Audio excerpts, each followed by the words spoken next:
Ian McEwan, author of modern classics like Atonement and On Chesil Beach, culled his own library back in 2005. He took the stacks of books he wanted to rehome to his local park. As he and his son passed out the books, he noticed that women asked for 3 books on average, but men looked at his approaches with suspicion or disinterest. Out of this experience, McEwan famously observed, "When women stop reading, the novel will be dead."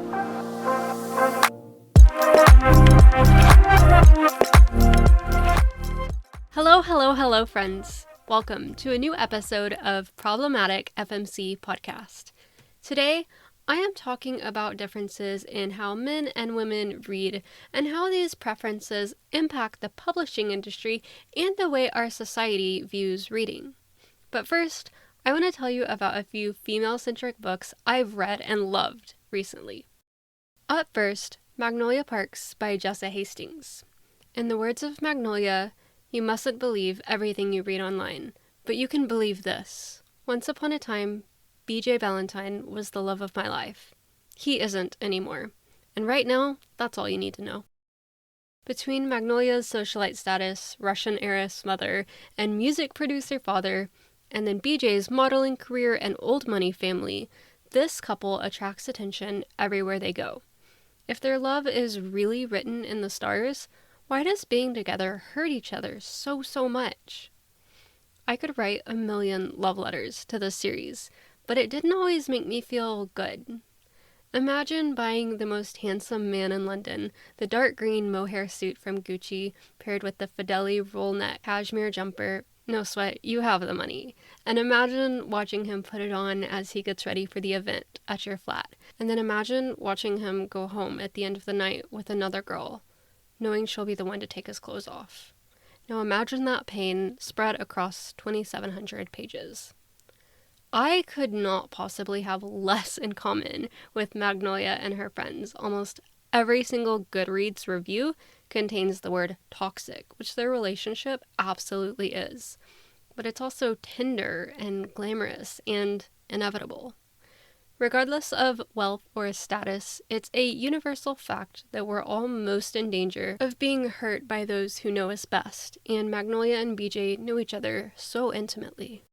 This is a 5-book series alternating back and forth between Magnolia and another socialite in her circle, Daisy Hates. I absolutely would rank Magnolia's books as my favorites, but Daisy is one of the most bad A characters I have ever met. Not only could she kill a criminal twice her size with her bare hands, and without getting a hair out of place, but she encounters some very isolating circumstances that threaten to take her family, home, and future career dreams away from her, and she still finds the courage to choose compassion and to open herself up to love and potential heartbreak. Watching her grow into her strength really hit something unexamined deep inside me. I would recommend this series to readers looking for Gossip Girl set in London, Their Love is Written in the Stars, Gang Lords Gone Good, and rich people behaving adorably. I mean badly. Very, very badly. I also recently read The Women by Kristin Hannah.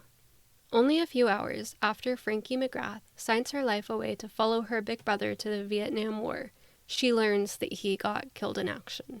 She has no choice but to honor her commitment. As an army nurse, she's exposed to some of the worst wounds mankind can inflict on one another, and she lives in constant fear. But in that hell, she makes the best friends she'll ever have. When she returns to America, she's disoriented to learn that people back home despise not only the war, but all the men who went overseas to participate. No one even acknowledges the women because, as she gets told again and again, there were no women in Nam. She struggles for years after coming home to find her footing as a nurse, a woman, a daughter, and a lover.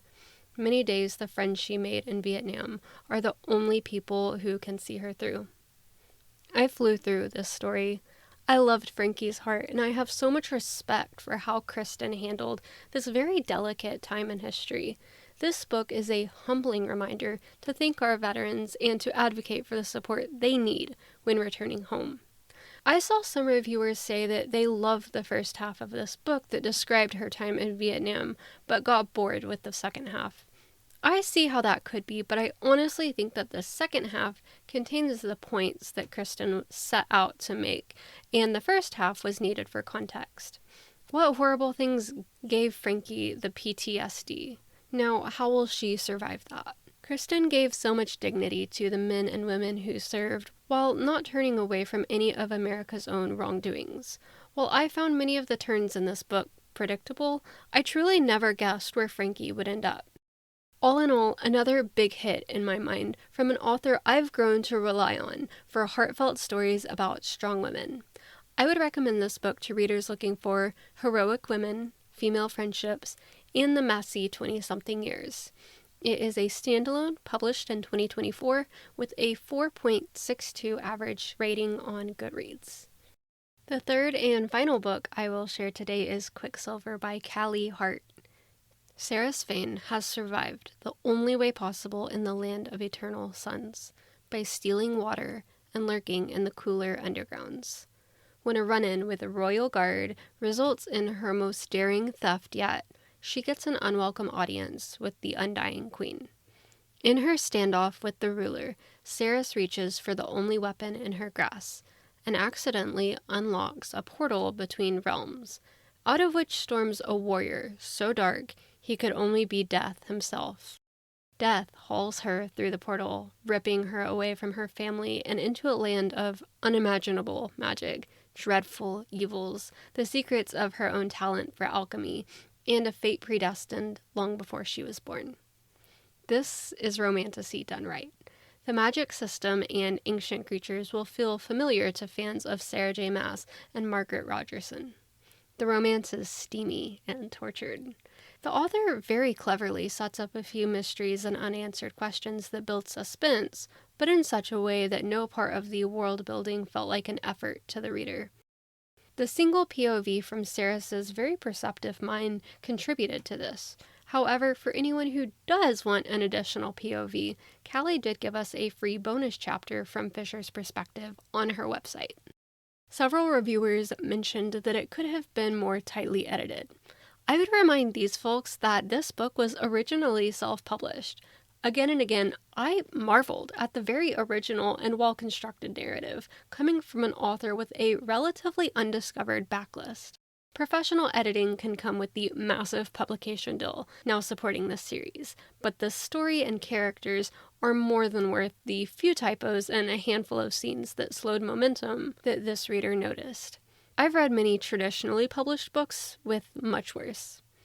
For those wanting to read books coming to screens, Netflix has bought the rights to Quicksilver and intends to create a movie for each of the 3 planned books.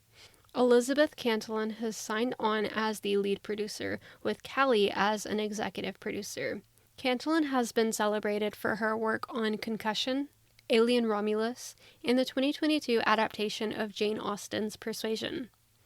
I would recommend Quicksilver to readers looking for a mortal in a magical realm, fish out of water, a raucous group of friends, fae and Celtic mythology, a steamy romance.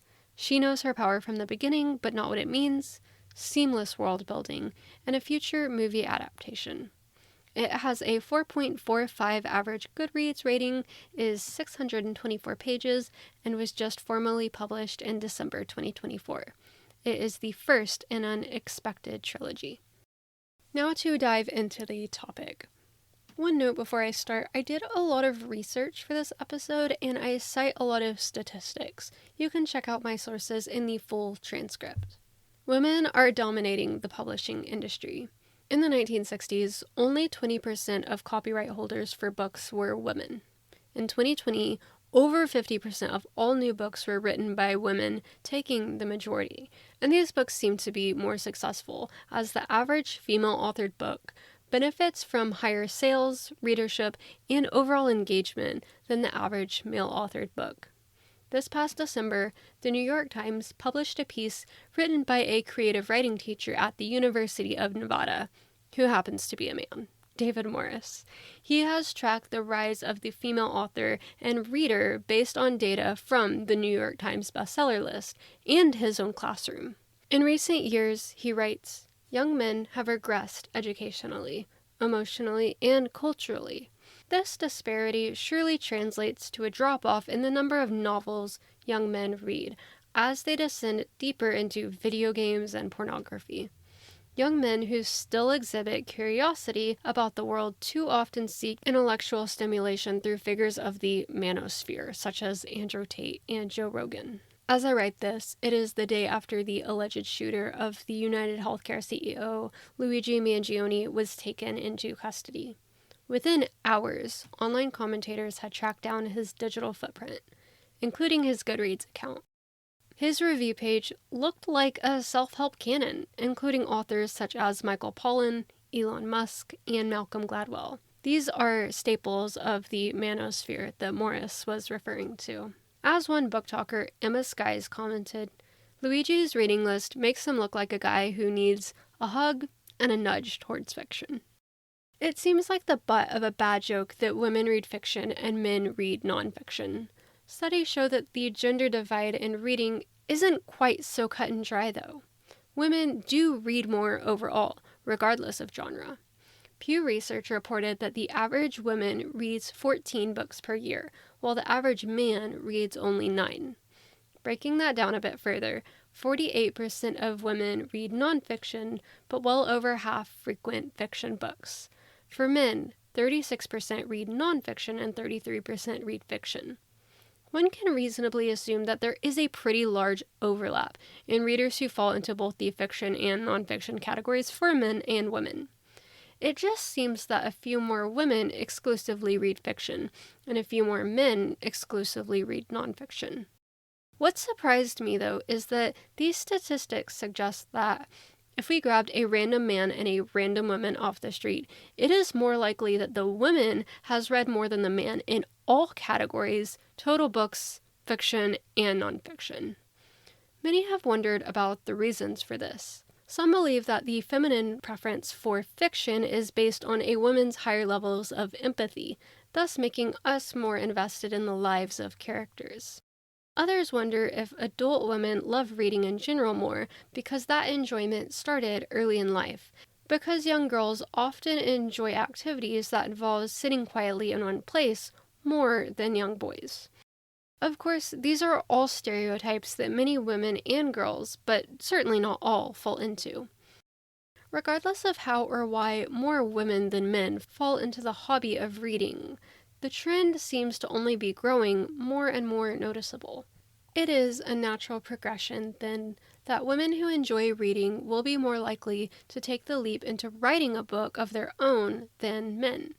There also seems to be a disparity between preferences of female versus male authors between different genders of readers.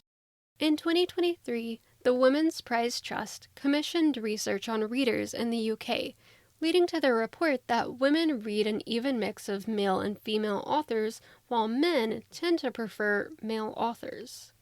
Among the data, they factored in Nielsen Book Data's consumer research of over 50,000 book purchases in 2023, shows that over 80% of purchases of works from best-selling female authors were made by women. So women were almost 4 times as likely to purchase a book written by a woman than a male reader. This means that men read less in general, and if they are picking up books, it's quite likely a book written by a man. I can't really judge them, though. On the whole, I read primarily female authors. For the books I've read to date in 2024, 93% were written by women. Very often, when I read a book written by a man, I find myself not able to connect with the characters and noticing a lack of depth of motivations and relationships. There are some male authors that I enjoy and find very thought-provoking when I do pick up their books. Stephen King and C.S. Lewis are 2 shining examples from the past year. But for the bulk of my reading, I want heartfelt stories with rich character development that I find most from the pens of women. I'm not the only one. When I posed the question on Threads, keeping in mind the majority of my audience being other women around my age who enjoy the same type of books that I reviewed at the beginning of this episode, every single response was from a reader reporting they prefer female authors. For example, Where Would You Read wrote, I recently tried a straight male author writing a hetero romance and it just did not feel right. The MMC instantly came off as an incel. End quote. Incel is a slang for involuntary celibate, or, to keep this PG, a guy who has not had much fun lately. I have a pretty good guess which book she was talking about here. Female authors are on the rise, and Goodreads data supports this. Of the authors nominated for the 2024 Goodreads Awards Readers' Favorite Books, 152 out of 200 total fiction nominees, or 3 out of 4, were written by women. Looking at the Goodreads words specifically, it may be argued that women are more likely to track what they read and to share socially online about what they read, and thus are more likely to vote in these awards, making those nominations not representative of all readers. However, Goodreads remains the most widely used book tracking app and publication directory. Breaking it down by category, historical fiction was the genre most dominated by female authors, unsurprisingly, with 18 out of 20 of the books nominated being written by women, or 90%. For mystery and thriller books, 16 out of 20, or 80%, were written by women. This includes 2 books from the blockbuster creator Frida McFadden. I often wonder if the reason for such a large market of crime fiction written by women for women is motivated by the same reasons that women are the primary audience of the true crime shows. Psychology Today has speculated that more females consume true crime content compared to males because, again, women have higher levels of empathy, emotionally attaching themselves to the victims and stories, and because they believe they may someday need the information about how to get away or how to protect themselves. In the general fiction of the Goodreads Awards, 17 out of 20, or 85%, were written by women.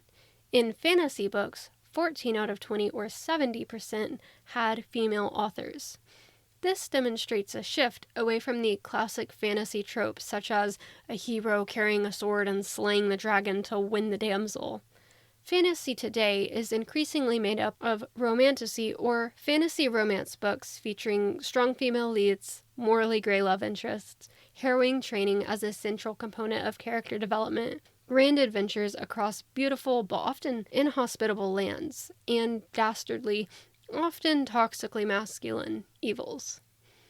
Fantasy often gets lumped in with science fiction, and it's true that female interest in this genre has grown, with titles like Project Hail Mary and Red Rising appearing more in the zeitgeist. However, sci-fi is still very much a male-dominated field. In the 2024 Goodreads nominations, 8 out of 20, or 40% of the sci-fi books were written by women, the lowest of any fiction category. Back in 2005, The Guardian published thoughts from Raphael Baer, a professional sci-fi enthusiast. He writes, "The successful science fiction series creates an alternative universe that can be grasped as a system. The reassurance offered by a system of order, internal coherence, completability, and collectability is particularly appealing to men. Whether by social conditioning or nature, women seem better able to adjust in adulthood to the irksome imperfection of the universe." End quote. Research does suggest that men tend to be more black and white thinkers, whereas women in general are better at factoring in nuances and complexities. If this is true, it may explain why women have embraced fantasy, in which it's not only plausible but celebrated if a previously unseen power or magical entity derails the plot. Very often, fantasy stories take place within corners of realms with an understanding that there are faraway lands beyond the settings the characters see. In sci-fi, if something happens outside of the established order, creators get hate mail. In fantasy, that's a nugget to be tugged on later in the series. Horror is another interesting category. In the Goodreads nominations, an even 10 out of 20, or 50%, were written by women. A 2022 YouGov poll found that age and education are actually bigger indicators than gender of enjoying horror, with people who grew up during the American horror boom of the 80s and 90s being twice as likely to enjoy it. and those who have a high school degree or less being nearly 3 times as likely to enjoy, compared to those with college degrees. I found this really surprising, as some of the most thought-provoking books I've ever read have fallen into the horror genre. In the debut novel category, 13 out of 20, or 65% of nominees were written by women. Unsurprisingly, women make up the vast majority of YA authors nominated, with only 1 out of the books in YA fantasy being from a man. And of course, it's Brandon Sanderson. I am hoping to add Sanderson to my rotation of authors I'll consider forgiving for being a man in 2025. If you have any tips for reading order or how to tackle his backlist, hit me up. I'm a little intimidated. For the general YA category, only 2 out of the 20 nominees do not identify as female. Also, unsurprisingly, only 1 of the 20 romance authors nominated was not female. Of those who won after all votes were counted across categories in the Goodreads Awards, 11 out of the 15 of the winning books were written by women. Overall, I'm really fascinated by this conversation and how it shapes the way our culture views reading and literature. I am a woman who wants to support other women, but I also love to be challenged by stories of people with experiences outside my own. Reading, buying books, and sharing stories I love give me opportunities to do both of those things. What do you think? Do you prefer female or male authors? Have you noticed a decline in male readers and/or male writers? Does this make you worried? Let me know in the comments or on Instagram at problematicfmc. Until next time, keep flipping those pages. Bye!